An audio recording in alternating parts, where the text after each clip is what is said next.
Imagine this.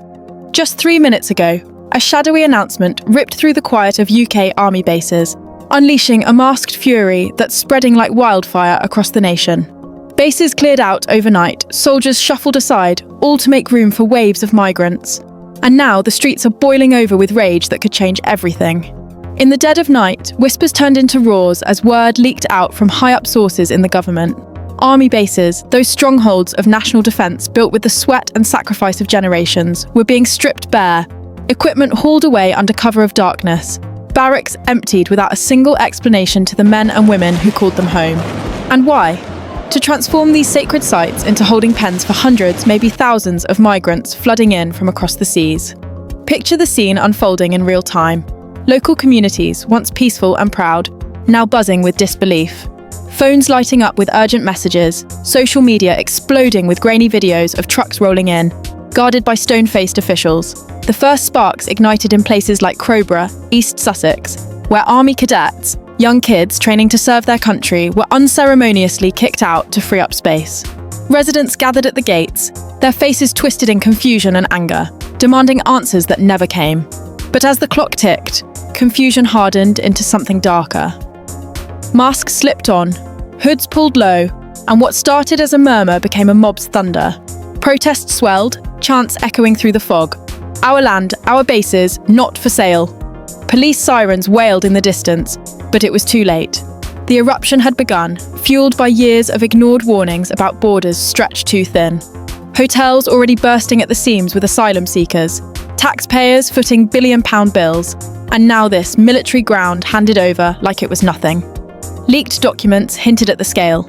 Not just one base, but a network across the UK, from remote Scottish outposts to southern training camps, all targeted for this massive shift. The government called it a temporary solution, but insiders whispered it was permanent, a quiet takeover disguised as compassion. Tensions simmered as migrants arrived under heavy escort, buses slipping through barricades while locals watched helplessly. One veteran, voice cracking with emotion, shared his story online. "I fought for this country, slept in those barracks, and now they're giving them away to strangers." The video went viral, pouring gasoline on the fire. By dawn, small clashes broke out. Pushes against police lines, shouts turning to shoves. No one knew how far it would go, but the air crackled with suspense, like a storm about to break wide open. Communities braced, wondering if their quiet towns would be next. Their way of life upended in the name of policy no one voted for. This wasn't just about housing, it was a betrayal bubbling up from the depths, ready to swallow everything in its path. As the sun climbed higher, the masked mob grew bolder, spilling from the base perimeters into nearby streets and villages. What began as scattered groups coalesced into organised waves, fueled by online calls to action that spread faster than authorities could track. In Birmingham and beyond, similar scenes unfolded, crowds converging on other cleared sites, their faces hidden behind balaclavas and scarves, not out of fear but defiance. Police platoons, redeployed from urban hotspots, formed uneasy lines, shields raised against the mounting pressure. Bottles sailed through the air, fireworks cracked like gunfire, and for a heart-stopping moment, it felt like the whole country teetered on the edge of chaos. Reports trickled in of fires set near temporary fences, smoke billowing as a warning to those inside. The government scrambled, issuing vague statements about ensuring safety for all, but it only inflamed the situation further. Locals, many of them families with deep roots in these areas, shared chilling accounts. We woke to the sound of engines, saw our bases transformed overnight into fortresses for outsiders. Conservative MPs blasted the Labour administration, accusing them of secrecy and favouritism, keeping communities in the dark, while fast-tracking plans that prioritised migrants over citizens. Leaks revealed the numbers: 540 men in one camp alone, with more on the way, straining local services already at breaking point. Hospitals overwhelmed, schools stretched thin, and now this influx without warning. Suspense hung heavy as rumours swirled. Were weapons involved? Would the military step in to reclaim their own turf? One protester, caught on camera, yelled, "This is invasion by invitation." The phrase caught fire, echoing across platforms, drawing more to the fray. In quieter moments, the mob paused, but the thrill of uncertainty kept them there. What if reinforcements arrived? What if the gates opened and confrontation spilled inside? Police radios crackled with urgent updates, officers whispering about potential breaches, their voices laced with tension.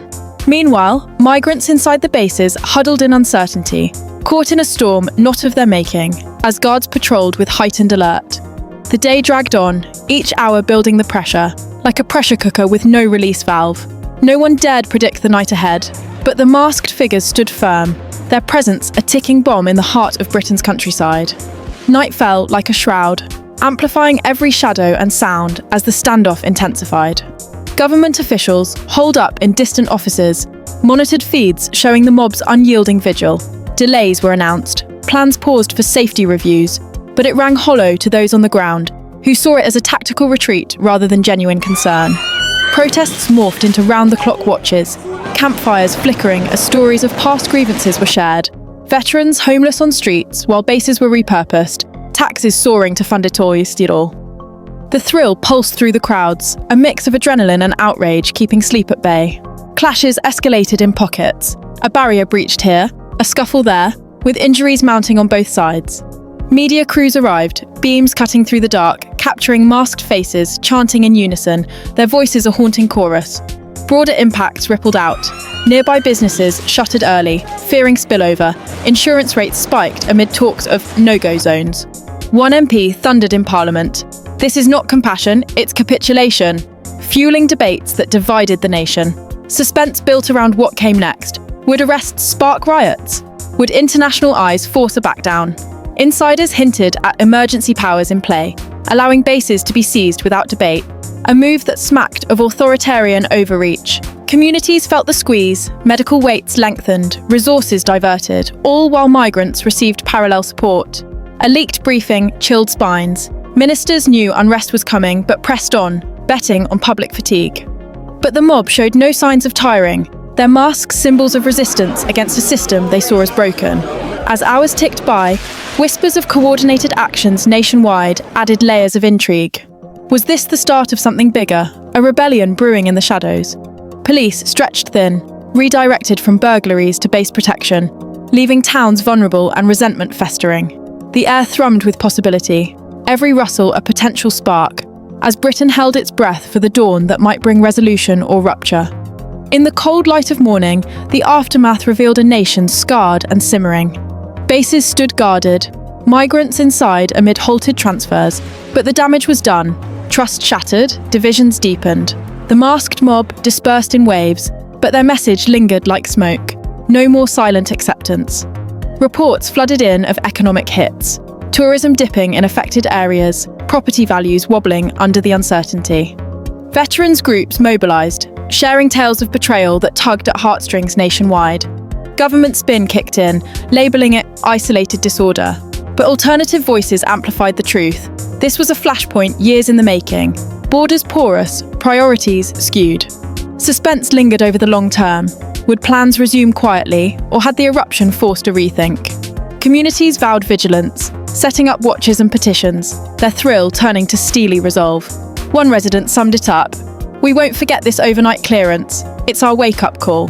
Broader echoes rippled, similar stirrings in Europe, whispers of copycat actions. The UK teetered, policy under scrutiny, as the world watched. What started 3 minutes ago as a spark now threatened to ignite a firestorm, leaving everyone to wonder, is this the end of the old order or just the beginning of the fight?